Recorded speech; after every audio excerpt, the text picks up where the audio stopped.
jenis-jenis teks prosedur dan mengenal struktur teks prosedur. Hari ini kita akan belajar tentang, ada yang tahu?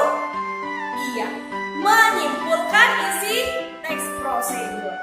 Anak-anak ibu, masih ingatkah kamu apa saja jenis teks prosedur? Ya, yang pertama adalah jenis teks prosedur sederhana dan yang kedua adalah jenis teks prosedur kompleks. Untuk itu, anak-anak ibu harus memahami kedua jenis teks prosedur tersebut supaya dapat membedakannya. Anak-anak ibu, hari ini kita akan belajar tentang menyimpulkan isi teks prosedur. Mari kamu ikuti video pembelajaran supaya kamu mampu memahami materi hari ini dengan baik, dan juga nanti di akhir video pembelajaran ibu akan berikan tugas dan kamu pasti bisa menyelesaikannya dengan baik. Nah, anak-anak ibu, kita mulai saja dari materi yang pertama. Baik anak ibu, pada slide pertama ini kamu baca dulu supaya tahu kompetensi dasar dan indikator yang akan kita capai. Kompetensi dasarnya adalah menyimpulkan isi teks prosedur tentang cara melakukan sesuatu dan cara membuat, atau cara memainkan alat musik atau tarian daerah, dan cara membuat kuliner khas daerah. Berarti ada 3, cara membuat, menggunakan, dan melakukan. Ini berbeda ya nak. Kemudian indikatornya menyimpulkan urutan langkah teks prosedur tentang cara melakukan sesuatu atau cara membuat sesuatu. Misalnya nanti contohnya kalau cara melakukan bisa saja melakukan tarian daerah, melakukan senam begitu. Kalau membuat misalnya membuat makanan, membuat gantungan kunci. Nah, seperti itulah contohnya nak ya. Berikutnya materi pertama yang harus kamu pahami adalah pengertian kesimpulan.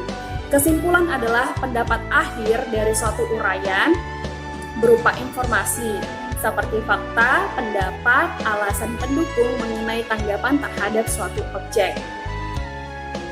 Kemudian langkah-langkah menyimpulkan teks prosedur.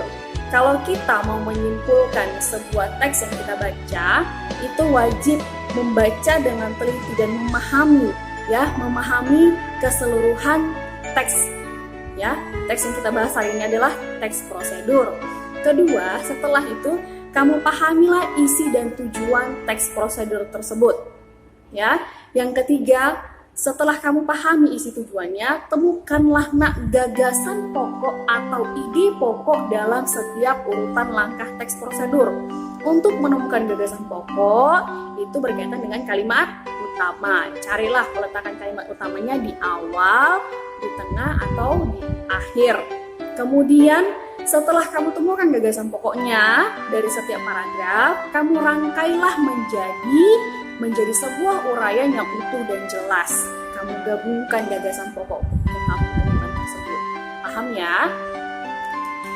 Kemudian kriteria dalam penulisan kesimpulan.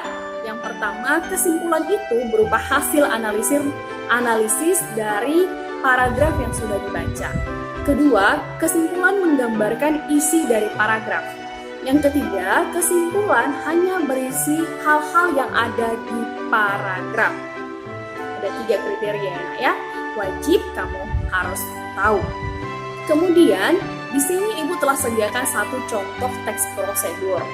Nah, yaitu tentang cara mencuci tangan dengan baik dan benar. Ini juga ada di buku pelajaran kita. Silahkan kamu baca supaya bisa menemukan isi dan tujuannya dan mampu menemukan gagasan pokok di dalam teks tersebut.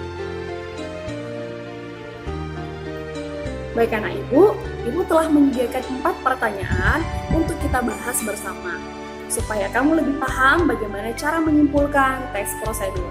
Yang pertama, apa isi dan tujuan dari teks prosedur tersebut? Yang kedua, ringkaslah langkah-langkah teks prosedur tersebut dengan menggunakan bahasamu sendiri.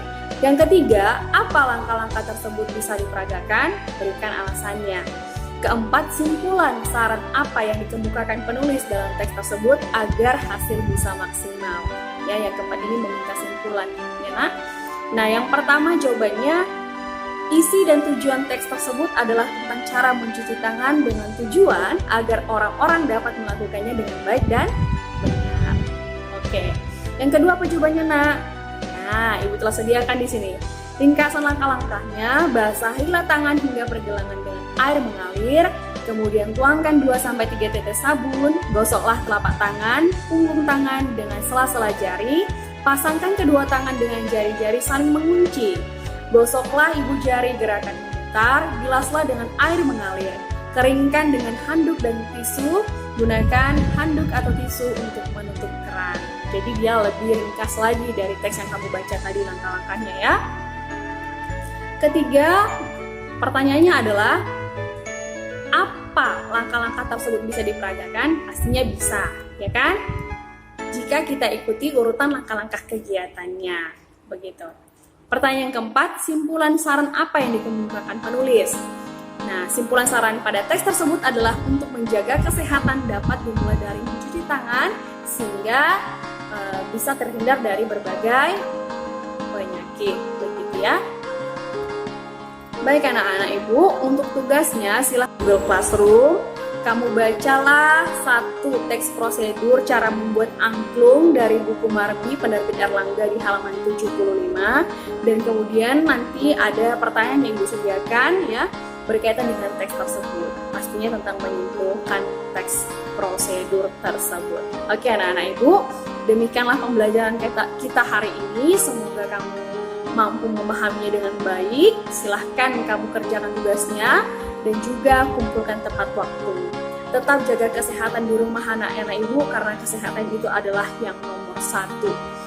Baik, sampai jumpa dan salam sehat.